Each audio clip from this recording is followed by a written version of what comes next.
Hi, it's Ryan from Knights Around a Table, and this is a game called Catan. I'm going to say a couple things about it right at the top. First of all, it used to be called Settlers of Catan, now it's called just Catan. It's kind of like when Wheel of Fortune, you call it Wheel, you know, it's all cool. I pronounce this Catan, apparently the correct way to pronounce it is Catan, but listen, this is a significant game to me because this is the game that actually got me into the board gaming hobby way back in probably 2002, 2003, something like that. And that was before YouTube, I think. I think YouTube was 2005 it launched. So we didn't have all these videos and nice, congenial, good-looking, funny people to teach us how to pronounce things. So we had no idea it was called Catan.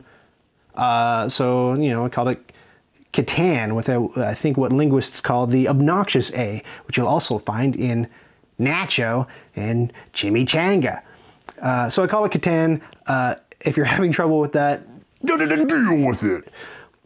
This, as I said, is the game that got me into gaming, and the way it did that is we had, my wife Cheryl and I met a couple through our church, and they were murmuring at one point when they just had met us, and they said, do you think Ryan and Cheryl are smart enough to play Catan? I'm like, oh yeah, I think they might be. I'm like, what is this? I'm like, what's that? They said, it's a board game. I said, you have a board game that somebody has to be smart enough to play? I was super intrigued. I said, count me in. They said, yeah, we played with our friends and they were kind of too dumb to get it. I'm like, I can be smart enough. So it appealed to my ego. They sat us down and they taught us how to play the game. I loved it. I ran out and I bought my copy. Check this out. This is my well-worn original game of the Settlers of Catan. You can see it's got a lot of love etched into the corners of it. The box is a bit split. It's probably in the worst condition of any board game in my collection. It's not even red anymore because I used to have it on a bookshelf and the sunlight leached the color out of it. Anyway, so I've played the heck out of this game, and I bought the 5 to 6 player expansion, and then I bought Seafarers of Catan and the 5 to 6 player expansion of that, and then I bought Cities and Knights, and then I bought Traders and Barbarians. But there's a point at which you have to stop buying Catan, because if you were to buy every single Catan game, first of all, you'd be having no fun, I don't think, and in order to afford every game in the series, it's probably like a cost higher than the GDP of many small countries. There's a lot of Catan out there. Why is this such a ubiquitous game? If you've never heard of it, I can tell you a little bit about it. I am going to be doing a how to play of this game, so watch out for that if you've never played Catan, or if you've heard people say, you know what, people on, if you're looking at Board Game Geek or at different forums about board games, people will dump on this game because they say, oh, there's too much luck in it. And those people are crazy and snobby, and don't listen to them because this is a fantastic game. I don't play it anymore just because I've played it to death. I'm kind of tired of it. I'm excited to try new things. What I really wanted to do was unbox it and compare the components in the new version to the components in my old 2002-2003 era version and see what the differences are. And then, of course, do a how to play video on it so that I can get more views from moms and dogs. So here we go.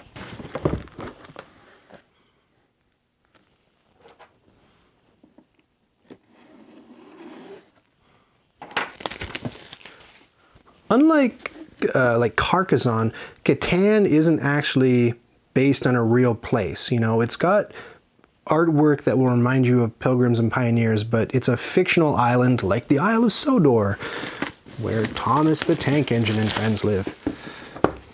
So it's a lot, you know, the back is already more slick than my version. I don't even think that QR codes were a thing back in 2003 when I got my copy. Here we are. It's very nice. It's very sort of a definitive approach on the front of the box. It almost looks like a reverse version of the Japanese rising sun flag. It's very almost propagandic, you know what I mean? It's like, this is Catan, you know, listen up. It's a big deal. Box fartometer 0. Right off the top, we have a brochure for every flippin' version of Catan you can get. Oh no, there's lots missing. This this isn't even the beginning of it. We also have, I think there's a Star Trek Catan, and then there's like a Settlers of Canaan biblical version of it. Wait, maybe those are on the back. Rivals of Catan, Dice Game, Catan Junior, Catan Socks. Oh my gosh. So yeah, it's popular. It's popular. If it wasn't popular, you couldn't make socks of it. So the popular saying goes. The Game Rules and Almanac. If you're, if you're not into the board game hobby and people are like, oh, you got to try this game Catan, I can imagine you open this thing up and you're used to things like Uno or Sorry, where it's got, maybe the rules are printed on the inside of the box. It's only a page of stuff to read, and you ignore half of them and you only read the first couple paragraphs. You're off playing. So I can see this being pretty intimidating to someone because it's like, oh my God, there's more than 30 words on this page. I get it. I totally get it. And that's why I'm going to do a how to play, because it's a game worth playing, I think. The rulebook clocks in at 16 pages, full color, there's pictures. But again, I can see it being a little bit off-putting if this isn't quite your thing. Especially if you got kids and you want to teach kids and you just open the box, you're like, oh my God, what have I done? And they're all like, yeah, can we play now? And you're like, give me half an hour. We've got punch cards. These are the tokens that go in the middle of your island to tell you what the dice rolls do, and these are the harbors where you can achieve better trades than your 4-to-1 or trading with other players. And all the tiles are to be punched out. Now I wanted to compare the artwork on the new version tiles to the artwork in my old version tiles. Just a sec, I'm gonna go get them. Here we are. So just right at the top, there's obvious differences in style. There's a interesting, like, sort of dark black outlined, almost old school fairy tale book approach to the older tiles, and then the new ones are a lot cleaner. They don't have outlines. They've got little tiny shepherds on them. This is the pasture where sheep come from, and there are actually sheep on here. Here it just looks like there are rocks and a river, so it's a bit more thematic, and they're different too. I think all of the original sheep tiles, pasture tiles, are the same in the original game, but in this version you've got sheep in different flock configurations on different parts of the tile. There's a little pond here, so it looks like the tiles may be unique here. And in the mountains, where, what comes from mountains? Iron? Dwarves? I can't remember. But you've got a little mine depicted here and some dudes hanging out. They're all different. They're all unique. That's cool. Brick, they actually have little scaffolds where they're mining clay to make brick on the brick tiles. Nice. Looks nice. The desert looks like it fits a little bit better. I don't know, the desert was always kind of weird because you got the island of Catan and it's all lush, and then on just one patch you've got just this stark Arabian desert. Maybe it looks a bit like it fits in a bit better. This one, the colors match nicer. So the colors are more muted for sure. You can see the difference in saturation between the old desert and the new desert here. And then I also wanted to point out, I brought out one of the water tiles that goes on the edge where you trade with a better ratio, and it was always implied that you're trading with people from other lands or other islands, but here they spell it out by putting them on a boat. So here's the difference, the 2-to-1 difference. You've got these 2-to-1 tiles, and they're movable too, right? Here they are stuck on the tile, and we'll see why in a second, I think, when we get to the ocean border. But yeah, they put them on a boat. These guys are sailing a ship with a gigantic sheep on the sail. Kind of weird. Most go for Jolly Roger. They're like, meh. What else do we have? Tiles, tiles, tiles. And then blank tiles in case you lose some. You can write your own number in or invent your own game. Oh, the wheat tiles are quite nice. Yeah. Again, they're all unique.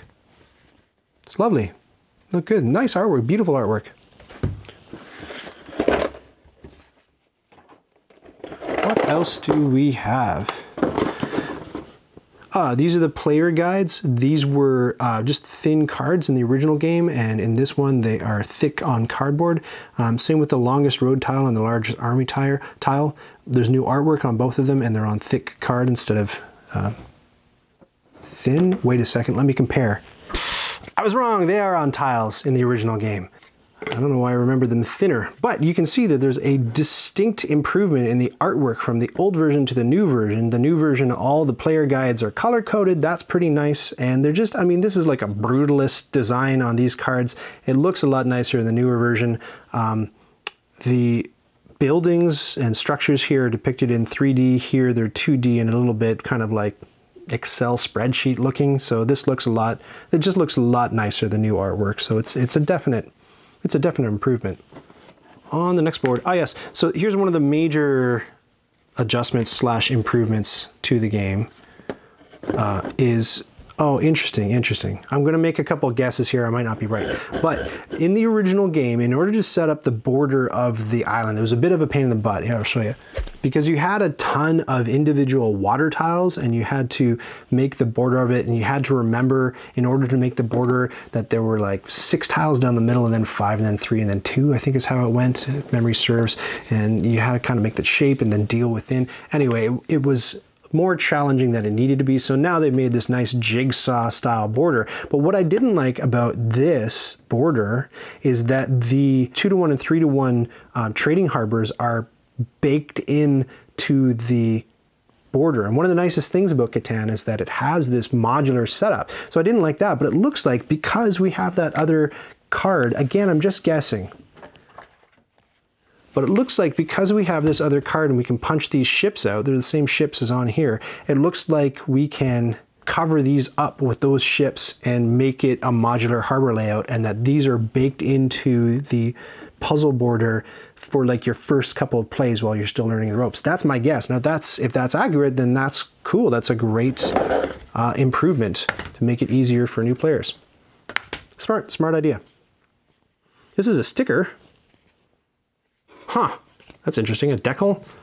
I don't know if that's for your locker, if you want to get the crap beat out of you for being a nerd. Baggies, a couple of dice. Interesting, the dice are 2 different colors. Why would that be? I'm trying to think of a gameplay reason for that. You know, I'm gonna cheat and I'm gonna look in the rules.